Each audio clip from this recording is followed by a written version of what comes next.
Welcome back to Chow Time Pods. Your host Red. I got a video today from Nate the Lawyer.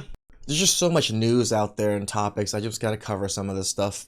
This shooting in Minnesota is crazy. If you're on It's the all left, over the place. they're calling it straight up murder. Brian, I've watched multiple camera angles, including a close-up, slow-motion version of that deadly shooting, and to this old prosecutor, it looked like criminal homicide, some level of homicide, whether second-degree murder or manslaughter. But then you have the right-wingers who are saying this shooting was clearly justified. She could have moved when they honked the horn.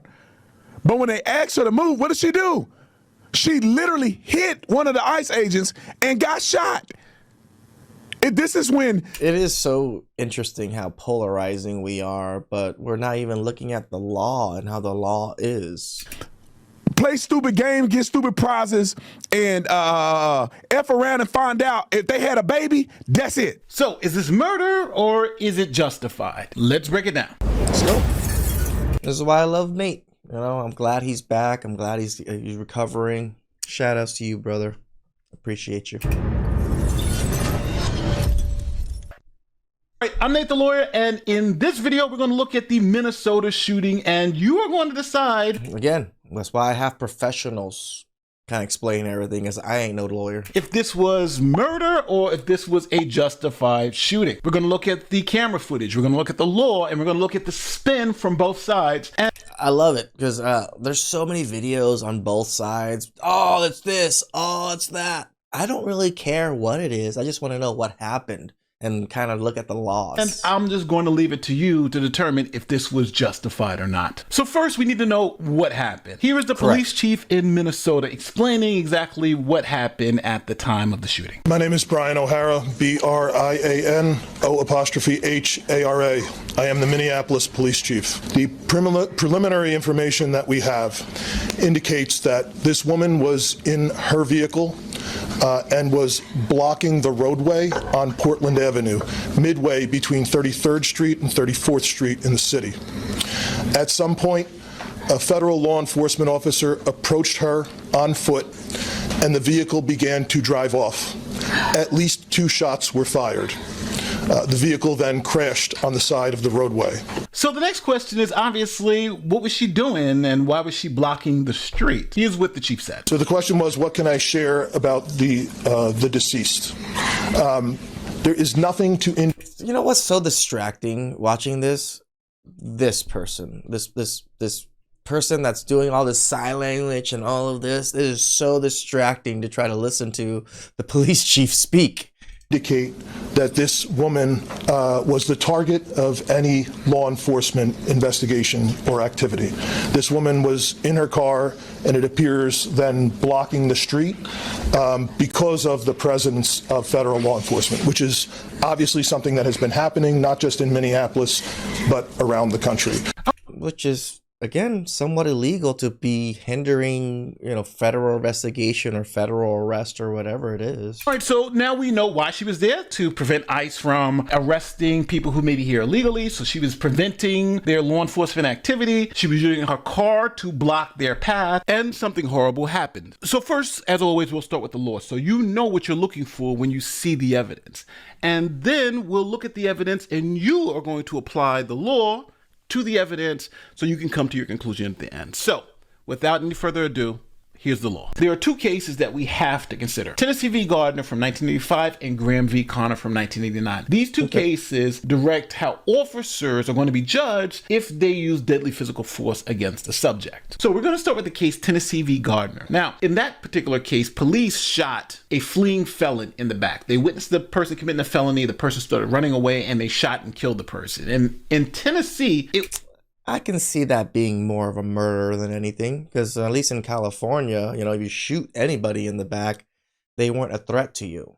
You know, no one's gonna like attack you while their back is turned and just gonna point their gun at you and, you know, run at you with their back towards them. It was legal to shoot fleeing felons in the back, but the Supreme Court said no, that's actually not constitutional. And the Supreme Court said unless the person is a serious threat to the officer. I know this because I had to use this defense quite a few times actually. So not me. I had to use it personally, and then my father had to use this for the fence. Or other members of the Or not use the fence, but like it was a thing against my father. My father did actually shoot someone that was kind of fleeing, but he already shot them, and then they ran away afterwards, and I think he shot him one more time.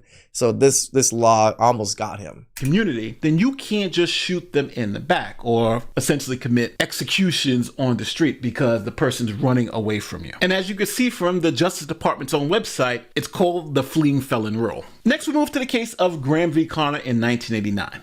Now, in that case, if police are using force, that force is going to be judged by what the court says is known as the objectively reasonable standard. The objectively reasonable standard is an objective standard used to judge an officer's actions. Under this standard, a particular application of force must be judged through the perspective of a reasonable officer facing the same set of circumstances without the benefit of 20/20 hindsight and be... See, this is the problem with having... I know I always go back to like women and female officers and stuff. Like this right here kind of gives female officers the right to almost use arms at any time, because this judge of perspective, you know, a woman's perspective on a man trying to do whatever, they can easily see that as being over aggressed or, you know, being overpowered, that it's necessary to use the firearm or to use deadly force. Based upon the totality of the facts that are known to that officer at the time the force was used. Now, under the objectively reasonable test for Graham v. Connor, the court gives us 3 factors that we should consider. Now, these aren't exclusive. There are many, many other factors that you can consider. Sure. But these are 3 the court points to in the case. 1, the nature of the 911 call. Bank robbery, more likely you're going to use force versus cat stuck in a tree. Then you have whether the suspect is resisting arrest. More likely that you're going to be using force. And then last but not least, this is from Tennessee v. Gardner. Remember, if the suspect is a serious threat to other officers or members of the community, then it would be objectively reasonable to use force to stop that threat. Makes sense, right? If someone's trying to hurt or harm other people, you kind of gotta try to take them out before they can do those things. So now you know the law, and you're going to apply the law to the facts of this particular case. So let's look at the facts. In this footage taken by a bystander just before the shooting, we can see Good's maroon SUV partially blocking the street. Good's partner, seen here outside the car, and ICE officer Jonathan Ross are filming each other. You can see Good in the driver's seat, waving cars by while Ross begins walking around. You know, it is interesting nowadays that people are so brazen to heed federal investigation, impede all these things and not get any consequences, thinking that they're some kind of heroes or something. You know, because again, if there was some cops going down, I'm not going to go over there and try to prevent them from doing their job. Doesn't matter what the hell it is. These are federal officers. Her SUV. 2 more federal officers arrive in this gray truck and approach Good's vehicle while simultaneously speaking to her. So law enforcement officers with lights and sirens and in full uniform are ordering a motorist who's blocking traffic to get out of their vehicle. I heard, oh, they had no rights to arrest her or stop her. Like, she's causing a scene. She's blocking the road. They already told her to move. At that point, yeah, I think you can somewhat arrest her when she's not listening to the cops. And it's funny is because I'm sure there's a lot of black guys out there and then are probably watching this and are just like, she got that far?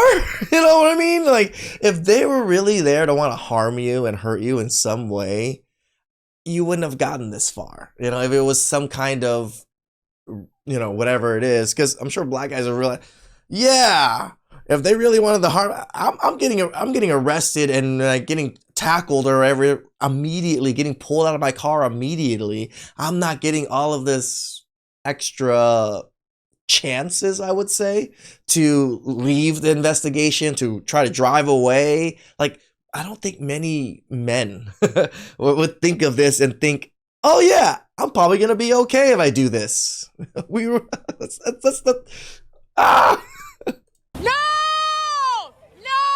shit. The whole encounter, from the moment an officer told Good to get out of her car to the 3rd shot, lasted just 7 seconds. So now quickly, let's just break down what we just saw. With the video slowed down, you can see one officer grabs the door handle as Good begins backing up the car. Officer Ross can now be seen filming with his left hand at the front of the car. Officer in the front. You can see the front wheel spin forward and Ross draws his gun with his right hand. So now I want to point. No, I immediate threat, right? Immediate threat. The man was there. He saw her pretty much turning into him and accelerating. He pulled out. Maybe a little bit of excessive force, sure, maybe, but it's within his rights of the threat, at least from what I see, right? I'm not trying to be biased politically in any way, just going with hardcore facts of what we see. Point you to the front tire and where it's at. The officer's in front of the car, and the tire is pointing at the officer. Correct. So now, if you hit the accelerator, you're going to run right into the officer. And as you can see, the person in the car is hitting the accelerator. That's why the tires are spinning. As you can see, the officer has his gun out. The tires are still pointed directly at the officer, and the car is moving forward. Now, at the last second, the tires turn away from the officer, but the officer is struck by the vehicle, which you cannot see from this angle. Now, here's a second angle from the front of the vehicle. So you can clearly see the officer is actually hit by the car. Yeah. Well, the slowdown version is showing me that when the SUV pulls forward, they make contact with the agent in the street, and then immediately following that contact, you hear 3 gunshots follow. So as CNN's expert has shown us, the officer was being struck by the vehicle and returned fire while the vehicle was literally hitting him. Here it is. Assault versus assault. That's what it looks like right there, right? If you're getting assaulted by a vehicle, yeah, you might want to shoot back at the vehicle. Logical. It's in real time. So next, the officer was... And I don't know if 3 bullets is excessive, because that does count, right? If the man unloaded his whole clip, I'm pretty positive he might not be okay with this case. But he only did 3 shots. I think that's within reasonable force. I only know this because, again, my own cases where ours happened, we only shot twice and killed 2 people. So it was literally 1 bullet per person, and we didn't just unload clips. And if you were to unload your whole clip on someone, that is definitely seen as excessive force, and then you're trying to kill them. You know, so I can see the difference. I'm only going by it because I know somewhat of my own case. That's where I'm going through with here. 3 shots seems reasonable. If he shot 12 times in that time frame, then I don't see that being reasonable. Recording this incident on a cell phone. So now let's look at the incident from the officer's perspective. Which officer? Is it the one that got hit? Oh, I think it is the one that got hit. He seems to be in front. That's fine, dude. I'm not mad at you. Show your face. I'm not mad at you. That's okay. We don't change our plates every morning, just so you know. It'll be the same plate when you come talk to us later. That's fine. U.S. citizen, former. See, again, to think that you have the right to do whatever you want to do just because this is your country, when federal investigators and federal officers are doing what they need to do. You want to come at us? You want to come at us? I said go get... And I'm not trying to defend federal officer or ICE or anything. I'm just saying, if there's a federal thing happening, you usually don't try to interrupt it. Get yourself some lunch, big boy. Go ahead. Out of the car. Get out of the car. Get out of the car. Oh yeah, you hear him say, drive, bitch, drive. So now here, the wife is antagonizing the officer, asking him essentially, what are you going to do? I said go get yourself some lunch, big boy. Go ahead. Out of the car. So now they realize that ICE is about to arrest them for interfering in federal law enforcement activities. So within the rights to arrest them, one side was saying, oh, they had no rights to do anything to even arrest these people. You're impeding an investigation. How is that not something to arrest you over? And the wife, who's standing outside filming, tries to jump back in the car. It's funny, of course it's 2 lesbian women. that look like men. Get out of the car. So now what you're going to hear a lot in the media is that the officer placed himself in front of the car. But as you can see, that's not accurate, because while the officer was standing still, the car actually repositioned itself and pointed the front of the car directly at the officer. See, I thought the officer moved, but now that I'm seeing this angle, yeah, the car moved into him. Okay, I see it now. At first, I thought he moved into it, because just how the angle looked. Officer. Now, as the officer was trying to move toward the driver's side of the vehicle to get from in front of the car, the person hits the gas, striking the officer. Whoa. Now, simultaneously, while being struck by the car, the officer lets off 3 successive shots. Whoa. So now that you know the facts, now that you know the law, let's bring everything together so you can decide if this officer is justified. Comments down below. What do you guys think? Through my own thing, seems pretty justified overall. That the cop or the officer probably not gonna get in trouble, like at least like jail time or anything. Or not. If we apply the Graham standards to the case at hand, was it now one call? Blocking traffic. Pretty light, right? Was the person resisting arrest? Yeah, the officers were trying to open up the car door to arrest her or detain her, and she resisted. She didn't stop the car and get out and talk to the officers. She was actively resisting. And then last, was she a serious threat to the officers or other members of the community? Well, to the officer standing in front of the car, the government's saying she was a serious threat. She hit the officer with the car. Where if you're on the other side of it, you're saying she wasn't a serious threat because she was trying to run away. The argument here is that this woman's case, you don't run. It's hard to run away and hit someone with the car, though. Like that's the thing. Right? It's more like this. These people just ruined many people's lives right now, right? Like this lady and her wife now, and her kids, and she's gone. Her wife's life is ruined. The kids' lives are ruined. That officer's life is ruined over what? People's, like, officers doing their job and trying to prevent whatever the hell they're doing. If they're arresting bad guys or immigrants or whatever it is, over preventing them from doing that. That's just so, oh my God. Like Tennessee v. Gardner. The police essentially shot a fleeing felon. And the government is saying, no, she was a serious threat to that officer, and he responded with deadly physical force. Now, if you're on a jury, you're going to have to ask yourself, was that officer standing in front of the vehicle, was that a serious threat to that officer? When she hit the gas, cars going forward, and the officer's hit by... Like, if she didn't turn the wheel as much as she did, he'd be on the ground. At the vehicle. And remember, the officer's shooting as the car is hitting him, so it's happening all at the same time. Correct. Second. Now, this is where the media spin comes in, because on the left side of the political aisle, they're only showing you one video, this one.